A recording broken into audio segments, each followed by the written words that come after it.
Hello everyone.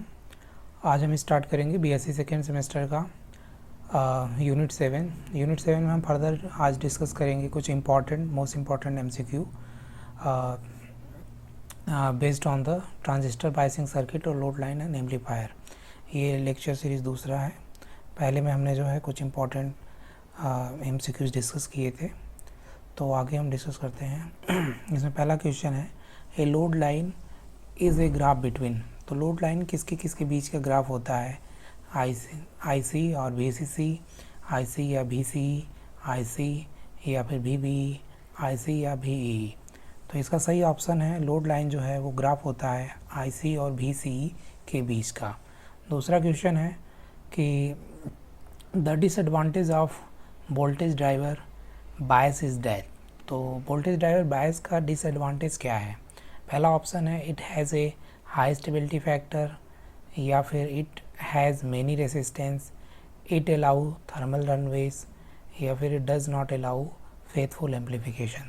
तो इसका सही ऑप्शन है ऑप्शन नंबर बी, जो कि है इट हैज़ मेनी रेसिस्टर्स, जो कि इसका क्या है, डिसएडवांटेज है। नेक्स्ट क्वेश्चन देखते हैं कि which of the following statement is wrong for transistor biasing method.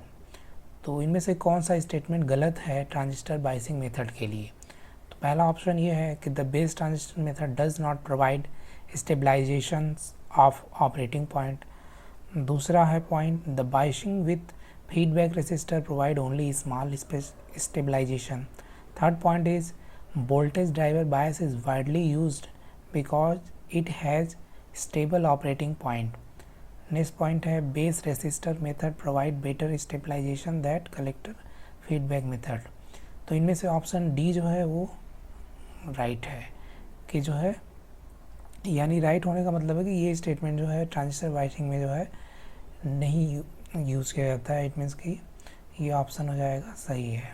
ठीक है, कि base resistor method provide better stabilization, ये गलत स्टेटमेंट है ट्रांजिस्टर बायसिंग के लिए। नेक्स्ट है आपका the point of intersection of DC and AC load lines represents.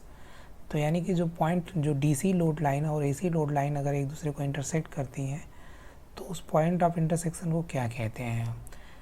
तो वो क्या रिप्रेजेंट करता है? करंट गेन या वोल्टेज गेन, या फिर जो है ऑपरेटिंग पॉइंट, या फिर ऑल ऑफ द अबव। तो इसका सही ऑप्शन है ऑपरेटिंग पॉइंट। तो जो लोड लाइन का इंटरसेक्शन है वो क्या है? ऑपरेटिंग पॉइंट बताता है। नेक्स्ट क्वेश्चन देखते हैं।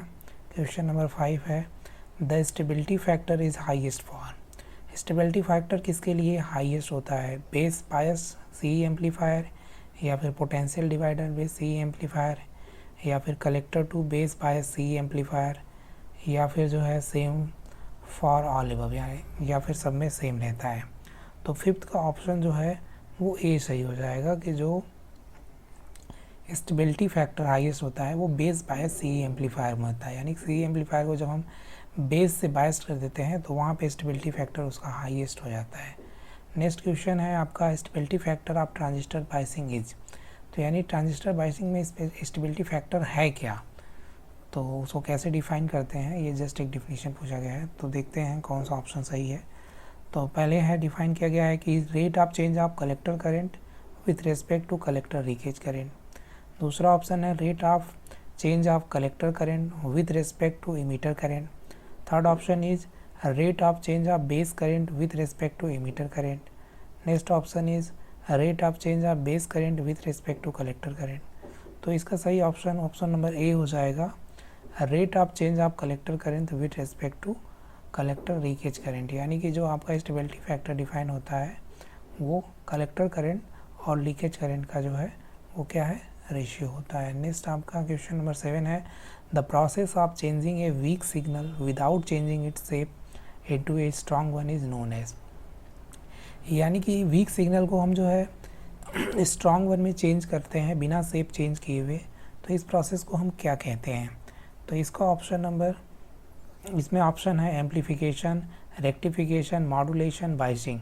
तो इसमें ऑप्शन नंबर ए सही है, एम्पलीफिकेशन। यानी कि एम्पलीफिकेशन क्या है? एक प्रोसेस है जिसमें हम वीक सिग्नल को स्ट्रॉन्ग सिग्नल में बदलते हैं बिना जो है उसका शेप चेंज किए हुए।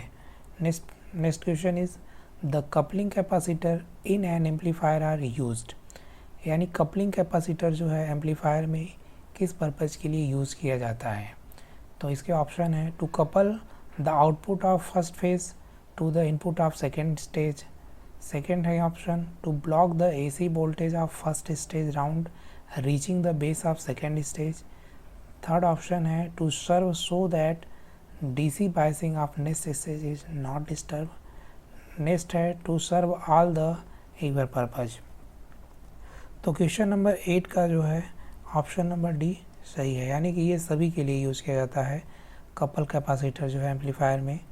ठीक है, आगे नेक्स्ट पर तो अगला क्वेश्चन है in a common emitter amplifier, तो कॉमन इमीटर एम्पलीफायर में क्या है देखते हैं। ऑप्शन है output current waveforms in 90 degree out of phase with input wave phase, option B है output current waveforms is in phase with input current wave, option C है output current waveforms is in phase with input voltage wave, next option है output current waveforms in 180 degree out of phase with input. तो 9th का option B जो है वो सही है। Option B क्या कह रहा है कि ऑप्शन बी है कि output current wave form is in phase with input current wave, यानी कॉमन इमीटर में जो आउटपुट करंट वेव फॉर्म रहता है वो फेज में होता है इनपुट करंट वेव के। ठीक है, नेक्स्ट क्वेश्चन देखते हैं कि as compare to the resistance of the source the input impedance of a good voltage amplifier should be. तो अगर हम इसका कंपेयर करते हैं रेजिस्टेंस ऑफ सोर्स से इनपुट इम्पिडेंस, तो क्या होना चाहिए गुड वोल्टेज एम्पलीफायर के लिए। तो ये हाई होना चाहिए, लो होना चाहिए, इक्वल होना चाहिए या डबल होना चाहिए। तो इसका ऑप्शन नंबर बी सही है कि जो आपका इनपुट इम्पिडेंस में रेजिस्टेंस होगा वो हाई होना चाहिए। ठीक है, नेक्स्ट क्वेश्चन है आपका the gain of RC coupled amplifier, options हैं इसके falls at high as well as low frequency, remains constant at all frequencies, fall at high frequencies only, fall at low frequency only. यानी जो gain of RC couple amplifier है वो क्या होता है, कब बढ़ता है या कांस्टेंट रहता है, फ्रिक्वेंसी के साथ पूछा गया है।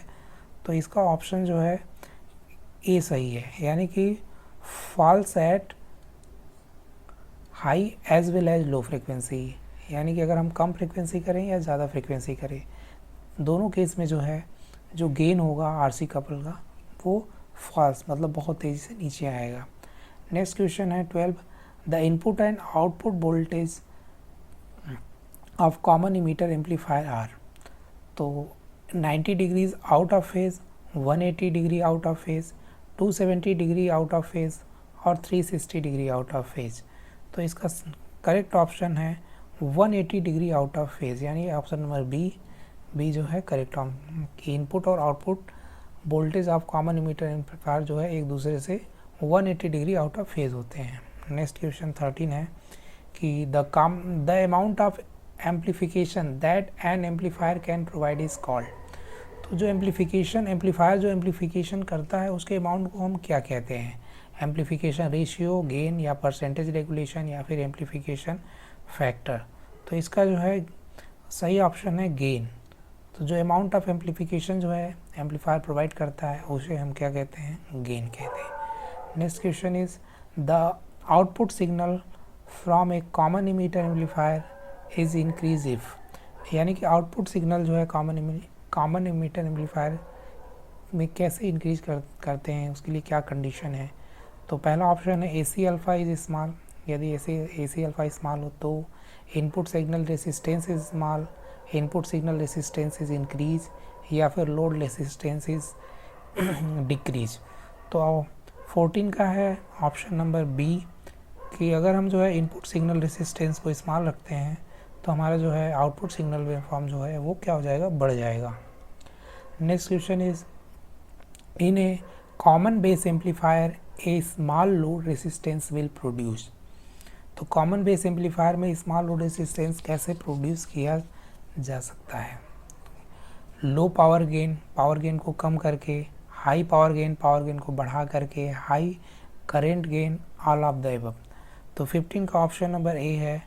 In the case of low power gain common base amplifier is a small load resistance. Next question है कपलिंग कैपेसिटर मेनली इफेक्ट। तो कपलिंग कैपेसिटर किसको प्रभावित करता है? तो इसमें है पहला अपर कट ऑफ फ्रिक्वेंसी को, या फिर लोअर कट ऑफ फ्रिक्वेंसी को, या फिर दोनों को, या फिर gain in high frequency range को। तो 16 का ऑप्शन नंबर बी है कि coupling capacitor mainly effect lower cut off frequency, यानी ये लोअर कट ऑफ फ्रिक्वेंसी पे ज़्यादा इफेक्ट करता है। क्वेश्चन नंबर 17 देखते हैं। In class A amplifier conduction extend over 360 degree because the operating point is located on load line, located near saturation point, located near cut off point, या फिर located in the centre of load line. तो class A amplifier के case में conduction जो है 360 degree के over extend चला जाता है। इस केस में ऑप्शन नंबर जो डी है, located in the centre of load line, अगर वो सेंटर ऑफ लोड लाइन के पास स्थित है तब जो है जो आपका कंडक्शन एक्सटेंड हो जाएगा 360 डिग्री से ऊपर। नेक्स्ट क्वेश्चन है कि the voltage gain of A common base amplifier depends on. तो वोल्टेज गेन जो है कॉमन बेस एम्पलीफायर के किस पे डिपेंड करता है? लोड रेसिस्टेंस RL पे, या फिर इनपुट रेसिस्टेंस ऑफ ट्रांजिस्टर, या फिर AC अल्फा पे, या फिर सभी पे। तो जो वोल्टेज गेन होता है वो क्या है? वो सभी पे डिपेंड करता है, लोड रेसिस्टेंस RL पे भी, इनपुट रेसिस्टेंस पे भी, AC अल्फा पे भी। ठीक है, थैंक्स फॉर वॉचिंग। आगे फिर फर्दर नेक्स्ट हम और भी यूनिट के MCQs लाएंगे। Thank you.